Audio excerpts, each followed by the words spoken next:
ሰላም ጤና ይስጥልኝ የተከበራችሁ አድማጮቻችን ከሐራምቤ ሬዲዮ 98.7 የዕለት ሰኞ ግንቦት 3 ቀን 2018 ዓ.ም የሰዓቱን ዜናዎቻችንን ይዘን ቀርበናል። ከዜናዎቹ ጋር አይንሸት ሙሉጌታ ነኝ። ዋናዎቹን በማስቀደም እጀምራለሁ። አብራችሁን ቆዩ። ኮሚሽኑ በምርጫ ሂደት ላይ ተፈጸሙ ያላቸውን ጥሰቶች ይፋ ስለማድረጉ፣ የፖለቲካ ፓርቲዎች ምርጫ ቦርድ በሚከፍላቸው በጀት ጉዳይ ቅሬታ ስለማቅረባቸው፣ ከአፍሪካ የፍርድ ቤት ውሳኔን ተከትሎ የደቡብ አፍሪካው ፕሬዝዳንት ከስልጣን እንዲለቁ ስለመጠየቁ፣ ከዓለም አቀፍ በእስራኤል ጥቃት 39 ሰዎች መገደላቸውን ሊባኖስ ስለማስታወቋ። አድማጮች ዜናዎቹን በዝርዝር አስደምጣችኋለሁ። በድጋሚ አብራችሁን ቆዩ። ኮሚሽኑ በምርጫ ሂደት ላይ ተፈጸሙ ያላቸውን ጥሰቶች ይፋ አደረገ። የኢትዮጵያ ሰብአዊ መብቶች ኮሚሽን ኢሰመኮ በሰባተኛው ሀገራዊ ምርጫ ቅድመ ምርጫ ሂደት ላይ አካሄድኩት ባለው ክትትል ተፈጸሙ ያላቸውን ጥሰቶች ይፋ አድርጓል። ጥቂት ሳምንታት በቀረው ምርጫ ላይ ኮሚሽኑ 55 የክትትል ቡድኖችን በማሰማራት አሰባሰብኩት ባለው መረጃ መሰረት የደረሰባቸውን ግኝቶች ሚያዝያ 29 ቀን 2018 ዓ.ም ይፋ አድርጓል።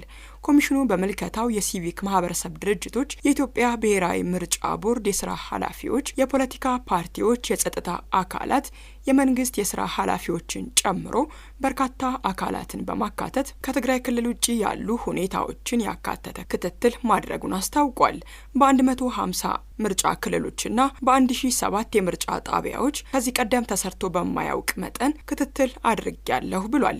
በክትትሉ ውጤት መሰረት የበየነ መረብና የተንቀሳቃሽ ስልክ ኔትወርክ መቆራረጥ በሁሉም ክልሎች የተከሰተ በመሆኑ በቴክኖሎጂ የተደረገውን የእጩዎች ምዝገባ ማስተጓጎሉን ገልጿል። በእጩነት ለመመዝገብ የተመለመሉ አካል ጉዳተኞች የተፎካካሪ ፓርቲ አባላት አካል ጉዳታቸውን የሚገልጽ የሕክምና ማስረጃ ከመንግስት የጤና ተቋማት በአጭር ጊዜ እንዲያመጡ መጠየቅ ማስረጃውን ለማግኘት በመቸገራቸው የተመራጭነት ተስፋቸው ላይ መስተጓጎል መፈጠሩን አስረድቷል። ሌሎች እንከኖችንም ኮሚሽኑ ዘርዝሯል። በቴሌቪዥን ጣቢያ በተሰጠው ነጻ የአየር ሰዓት የክርክር መድረክ ህጻናትን የሚወክሉ ፓርቲዎች ተሳታፊ እንዳልነበሩ ገልጿል። መስማት ለተሳናቸው ዜጎች በምልክት ቋንቋ ሲተላለፍ ስላልነበረ ኢሰመኮ ምክረ ሀሳብ በመስጠቱ ምክንያት በምልክት ቋንቋ መተላለፍ መጀመሩን አስታውቋል። ዋና ኮሚሽነሩ በማብራሪያቸው ከጠቀሷቸው መካከልም ገዢው ፓርቲ የድጋፍ ሰልፍና የምረጡኝ ቅስቀሳ ሲያደርግ የፖሊስ ሚና መሆን የነበረበት ርቀቱን ጠብቆ ርብሻ እንዳይፈጠር መከታተል ቢሆንም አንድ ቦታ ላይ ሲያሻው ደግሞ ውስጥ ገብቶ ሲጨፍር የነበረ ፖሊስ ገጥሞናል ያሉት ይገኙበታል ብለዋል።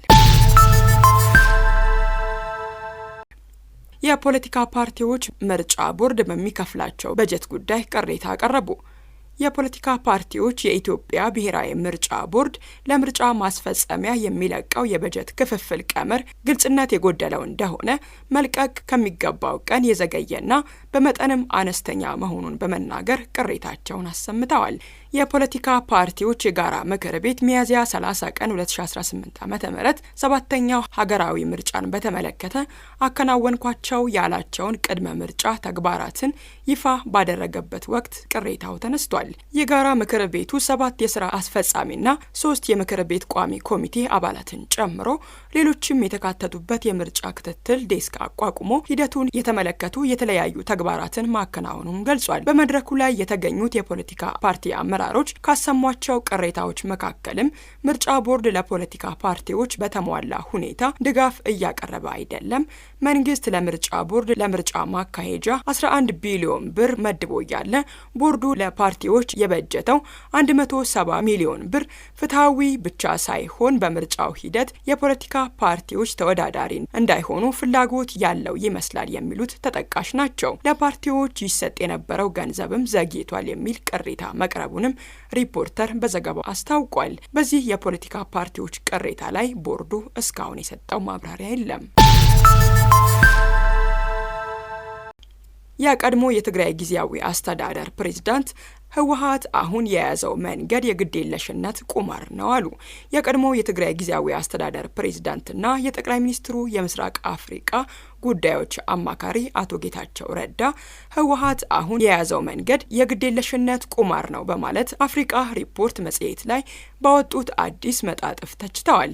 አቶ ጌታቸው ህወሓት ከኤርትራ መንግስትና ሌሎች የሀገር ውስጥ ቡድኖች ጋር ስልታዊ አጋርነት ፈጥሮ በሰራው ስሌት የልብ ልብ ተሰምቶታል ብለዋል። የህወሓት አመራር ከፌዴራል መንግስቱ ጋር ውጥረቶችን በማባባስ የፈለኩትን አገኛለሁ የሚል አደገኛ ስሌት ይዟል ሲሉ የተቹት አቶ ጌታቸው ትግራይ አሁን ለደረሰችበት ቀውስ እርሳቸው ጭምር ኃላፊነት እንዳለባቸው ገልጸዋል። አቶ ጌታቸው የህወሓት አመራር ቡድናዊ ጥቅሙን ከትግራይ ህዝብ ጥቅም ጋር አብሮ ጨፍልቆ ማቅረቡ እጅግ አደገኛው ክስተት መሆኑንም በመጣጥፋቸው ላይ አስረድተዋል። የትግራይ ሲኖዶስ አክሱምን ቅድስት ከተማ ብሎ መሰየሙንና ይህንኑ የሚያሳዩ ህጎችን እያወጣ መሆኑን አስታወቀ።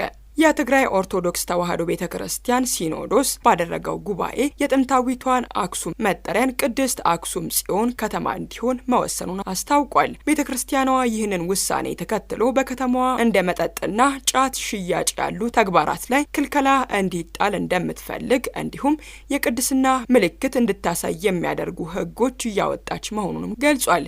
ውሳኔው ይፋ ከተደረገበት ሚያዝያ 28 2018 ዓ.ም አንስቶ ከተማዋ በአጠቃላይ ቅድስት ተብላ እንደምትጠራ የትግራይ ኦርቶዶክስ ተዋሕዶ ቅዱስ ሲኖዶስ ጸሐፊ ብፁዕ አቡነ አረጋዊ መናገራቸውን ቢቢሲ ዘግቧል። ታዋቂው የሙዚቃ አቀናባሪ ተከሰሰ።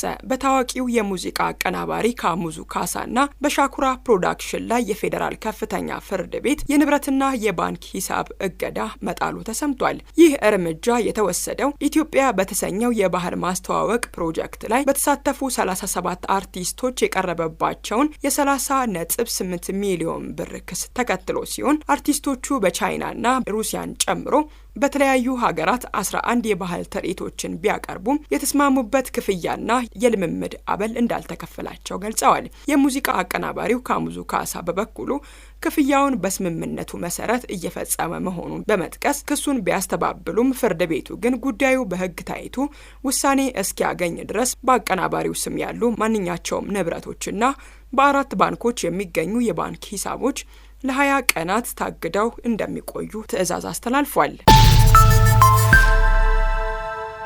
የፍርድ ቤት ውሳኔን ተከትሎ የደቡብ አፍሪካው ፕሬዝዳንት ከስልጣን እንዲለቁ ተጠየቀ።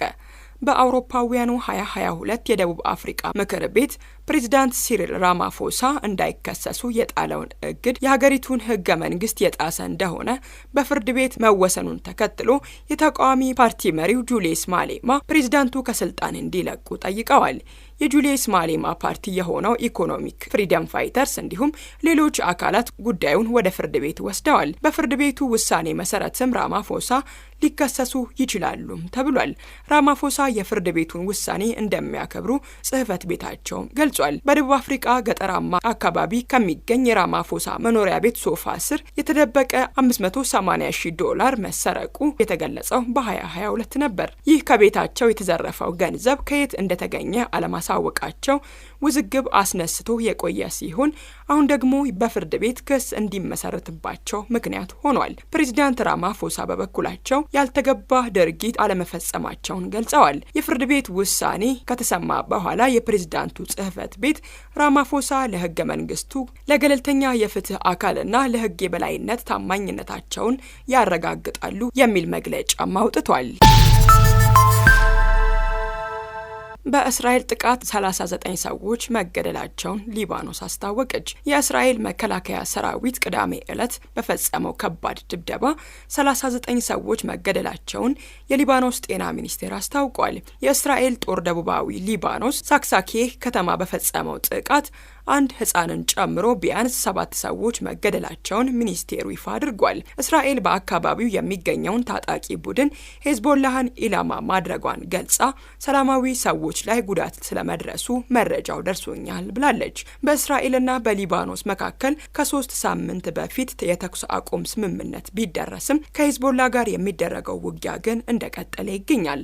አብዛኛው የእስራኤል የአየር ድብደባዎች ኢላማ የሚያደርጉት የሄዝቦላህ መሰረተ ልማቶችንና ታጣቂዎች ይገኙበታል ተብሎ በሚታመነው ደቡባዊ ሊባኖስ ነው። የጤና ሚኒስቴሩ እንዳለው በጥቃቱ በመጀመሪያ አንድ ህፃንን ጨምሮ 7 ሰዎች ሲገደሉ 3 ህፃናትን ጨምሮ 15 ሰዎች ደግሞ ተጎድተዋል። የእስራኤል ጦር በአካባቢው ሽብርተኛው ሄዝቦላህ ለወታደራዊ ዓላማ የሚጠቀምባቸው ህንፃዎች መመታታቸውን አስታውቋል። ከጥቃቱ አስቀድሞ በተቻለ መጠን በሰላማዊ ሰዎች ላይ የሚደርሰውን ጉዳት ለመቀነስ ኢላማዎችን ለይተው የሚመቱ መሳሪያዎችንና የአየር ላይ ቅኝት ማድረግን ጨምሮ የተለያዩ እርምጃዎች ተወስደዋል ብሏል። አክሎም ጉዳዩ ላይ ምርመራ እየተደረገ መሆኑንም ገልጿል። ኢራን በዓለም ዋንጫ ላይ ለሚኖራት ተሳትፎ ዋስትና ጠየቀች። ኢራን በዓለም ዋንጫ ላይ እንደምትሳተፍ ገልጻ ነገር ግን ከፊፋና ጨዋታውን ከሚያስተናግዱ ሀገራት ዋስትና እንደምትፈልግ አስታውቃለች። የኢራን እግር ኳስ ፌዴሬሽን በዓለም ዋንጫ ላይ ከምናምንበት ከባህላችንና ከቁርጠኝነታችን ሳናፈገፍግ እንሳተፋለን ሲሉ አረጋግጠው አዘጋጅ ሀገራት ስጋታችንን ከግምት ውስጥ እንዲያስገቡልን እንፈልጋለን ብለዋል። የእግር ኳስ ፌዴሬሽኑ መሟላት አለባቸው ያላቸውን ነገሮች ያቀረቡት ፕሬዝዳንት ማህዲ ታጅ ባለፈው ወር ካናዳ በተካሄደው የፊፋ ጉባኤ ላይ ለመገኘት ሲጠየቁ ቪዛ መከልከላቸው ተመላክቷል። ታጅ ሀገራቸው በዓለም ዋንጫ ላይ ለመሳተፍ መሟላት አለባቸው ያሏቸውን ባለ 10 ነጥብ ቅድመ ሁኔታዎችን ለፊፋ ማቅረቧን ተናግረዋል። የዓለም ዋንጫ በሜክሲኮ በካናዳና በዩናይትድ ስቴትስ አዘጋጅነት ከሰኔ 4 2018 ዓመት ጀምሮ ይካሄዳል። አድማጮች ከሀራምቤ ሬዲዮ 98.7 የሰዓቱ ዜናዎቻችን የእስካሁኖቹ ነበሩ። ዋና ዋናዎቹን በማስታወስ አበቃለሁ። ኮሚሽኑ በምርጫ ሂደት ላይ ተፈጸሙ ያላቸውን ጥሰቶች ይፋ ስለማድረጉ፣ የፖለቲካ ፓርቲዎች ምርጫ ቦርድ በሚከፍላቸው በጀት ጉዳይ ቅሬታ ስለማቅረባቸው፣ ከሀገር ቤት የፍርድ ቤት ውሳኔን ተከትሎ የደቡብ አፍሪካው ፕሬዝዳንት ከስልጣን እንዲለቁ ስለመጠየቁ፣ ከአፍሪካ በእስራኤል ጥቃት 39 ሰዎች መገደላቸውን ሊባኖስ ስለማስታወቋ፣ ከዓለም አቀፍ ለሰዓቱ ያጠናቀርናቸው ዜናዎቻችን እስካሁኖቹ ነበሩ።